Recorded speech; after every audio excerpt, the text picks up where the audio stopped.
Trying to figure out the orientation here for some reason. It's acting up here today. Well, I guess I'll do it horizontal here.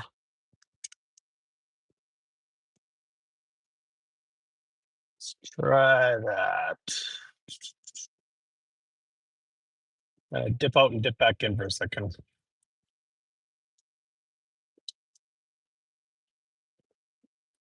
I'll have to fix it on the next one.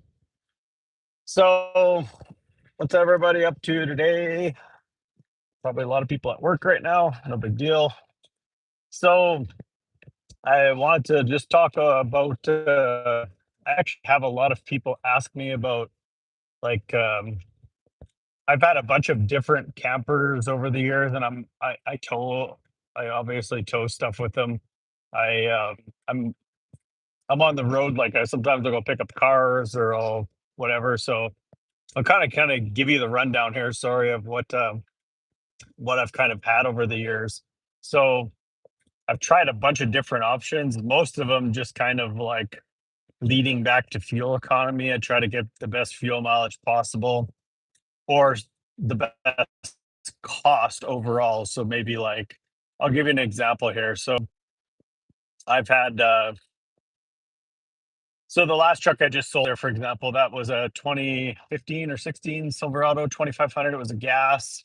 That truck, it was a 6 liter gas, and it was a flex fuel truck. And so the part of the reason I had bought the truck at that particular time was the price of gas was going up to like $4 a gallon, and I just was like, okay, this doesn't make a bunch of sense. And so I ended up buying that truck. Gas, we were living in Iowa at the time, and gas in Iowa for E85 was only like $1 a gallon at that time. So it could way more than make up the difference that they say that it's supposed to lose like 30% fuel mileage, which wasn't really true, especially not towing. Maybe empty, it would be close, but not. I didn't honestly really notice a gigantic drop in fuel mileage. So that was kind of like one of the reasons I bought that particular truck. It's supposed to make more power. They usually wick up the timing a little bit with it, but it didn't seem like it made a great change. I know in the 5.3 trucks they'll make like 355 horse. And then with E85 they make like 377 if I remember right. Maybe somebody can correct me. 36, yeah, something like that. 377 I think it is. So it's worth it from a power gain standpoint, anyways. Sometimes. So I've had toter homes. So kind of before I was really doing YouTube here, it was a 2001 F450. It was converted ambulance, but it actually had been pretty much like taken right down to the cabin chassis, and then it had like a basically like a toter home body built on it, and it was a good power and everything, but it was just terrible on fuel. And I tried running different fuel tunes and everything on it. Some of that was probably the gearing, some of that was probably the wind drag and everything like that. But it pretty much always got 6 miles per gallon. I think the best I ever got completely empty with not pulling anything was about 9. And that was like driving like 55. So that to me wasn't a great solution. So that was actually the big reason I sold it. If I was only going to use it a couple times a year or something like that or whatever, probably would have been fine. The guy that bought it for me, he's actually selling it. I saw it for sale not too long ago up in South Dakota. He was going to use it for weekend racing. And so for that, it would probably be fine. The biggest downfall to it for like a weekend racing setup is it didn't have like a shower or bathroom yet. So that was still an issue. So that one had probably, I think it was like 550 horse and like 890 foot pounds or something crazy like that. So it had like good. Then I tried because everybody's saying, oh, the best ones on fuel are, like the 12 valve Cummins. So I went through a run of trucks there. I tried different height campers. I tried all that kind of stuff. Yeah, go on.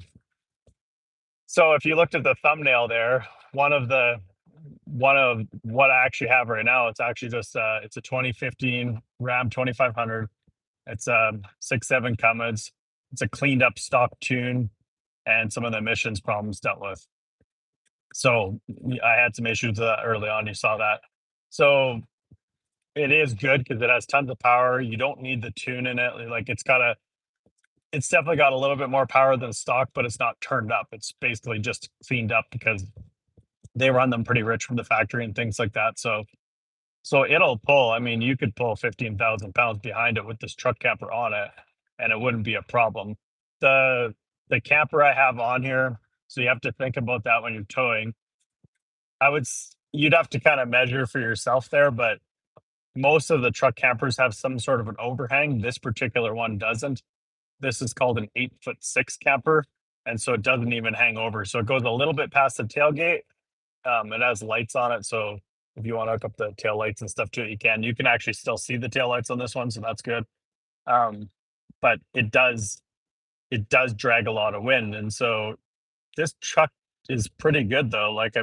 I've had a bunch. This is the most uncomfortable truck I've ever had, but it's really good on fuel that way. So it'll get anywhere between about 10 and 13 towing, depending on how heavy I'm towing.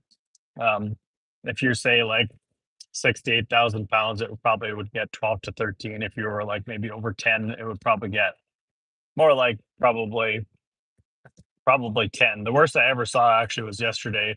Crazy, crazy wind. I mean, it was just insane wind, and it was down to about just under 9. So that's the worst I've ever seen. But usually it's over 10 pretty consistently. So this particular truck camper with this combo, it allows you to hit extend. So you don't have to worry about that. You don't have to worry about the camper trying to hit the trailer because a lot of these flat deck trailers, even enclosed trailers or whatever, they have a really short hitch. And so I could pretty much turn all the way on this truck and it wouldn't hit anything because the camper isn't overhanging the truck at all. It's if you guys are serious about seeing it, I could show you it, but basically it's got bunk beds, so the table folds down to a bed. There's a bed above that table that folds down to a bunk bed for kids. Then it's got a queen bed up top, and it has like a wet bath, so it's a toilet and shower and everything all in one. But to get that into a 8'6" camper, that's really really good. So people would think that they wouldn't use that wet bath. I use it all the time. I shower in it every day when I'm on the road pretty well. This particular camper holds about 22 gallons. So if you're conservative with it and you shut it off while you're showering and stuff like that, you could definitely go for a week by yourself. Just talking about like truck campers and tow rigs and things like that. So just trying to kind of show people like if you're looking at kind of getting a tow rig, what the ups and downs are, if you want to put a camper on it or whatever, what you can kind of do. Um, what a lot of guys will do is have like maybe something like I think about a roughly about a 9'11" camper, which still overhangs a little bit. But a lot of the guys that are putting these truck campers on, they'll put the truck camper on and want to tow something like a boat, of course, because you're using it generally speaking for camping. I use mine to save the cost of hotels. I don't want to have to be figuring out where to stay and how, paying $200 a night lots of times, worrying about something kind of basically being stolen off the trailer if I have cars on there or whatever. So I could travel, I could stay at, wherever I want. I could stay at gas stations, pullouts, rest stops, whatever, right? So gives me the ability to do that and probably wouldn't really be much better on fuel without it on there.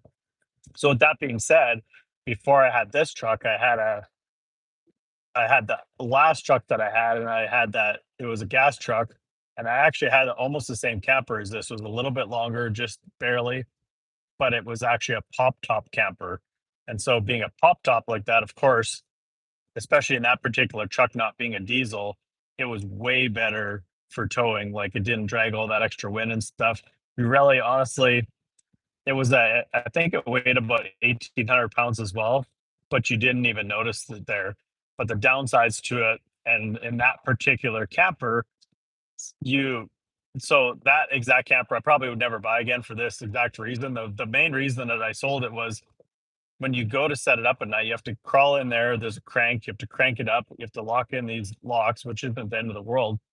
But then because it has a double split door, so the actual door at the bottom, it's like bottom piece and then there's a top piece, and that all folds together. It has to be like basically kind of stuck in place, and there's a bunch of Velcro and stuff, and it's kind of a whole ordeal. So for a person like me personally that's traveling, it's kind of a pain to set up and down. And so, and then you have to be able to have a chair to reach the outside to put the locks back on. It's kind of just, it really is just a huge pain, honestly. So I got rid of that camper for that particular reason. Um, it it did have, again, the advantage of having the shower and the wet bath and all that stuff in it, but the downfall was, it had way less cupboard space, and also you don't get a bunk bed in it because you can't have that, of course, because of the canvas top, right? So that was kind of a downfall. So really, you could probably only sleep like maybe, 2 to 3 people in there, maybe like 2 adults and a kid or something would be about right. Um, but it cuts a lot less wind, so it's kind of, if you're only using it for like camping, that's all right. And that one didn't overhang really much more than this one.